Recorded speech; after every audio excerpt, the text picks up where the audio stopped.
খাগড়াছড়ি আলুটিলা পর্যটন কেন্দ্র থেকে 3 কিলোমিটার দূরে অবস্থিত রিসাং ঝর্ণা।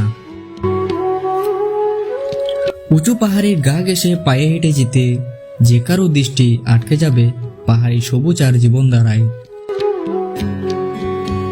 1000 ফুট নিচের উপত্যকায় দৃষ্টি পড়লে কোন অপূর্ব মুগ্ধতায় যে কেউ শিউরে উঠবেন। প্রাকৃতিক এই ঝর্ণাটি প্রায় 30 মিটার উঁচু থেকে আছড়ে পড়েছে নিচে। পুরোটাই যেন পাথুরে পরিবেশ।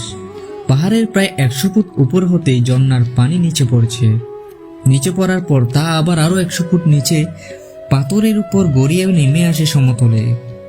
কবে থেকে এই ঝর্ণাটির ধারাটি বয়ে চলছে তা কেউ বলতে না পারলেও 2003 সালে এটি ভ্রমণ পিপাসুদের চোখে পড়ে।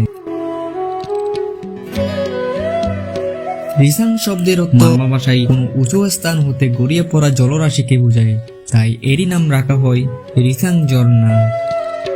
30 মিটার উচ্চতা পাহাড় থেকে পানি আছড়ে পড়ার মনোরম দৃশ্য ঘন্টার পর ঘন্টা উপভোগ করার মতো। আর চাইলে রিসাং ঝর্ণার জলে অনায়াসে শরীর জড়িয়ে নিতে পারবেন। বন্ধুরা, ভিডিওটি দেখার জন্য অনেক ধন্যবাদ।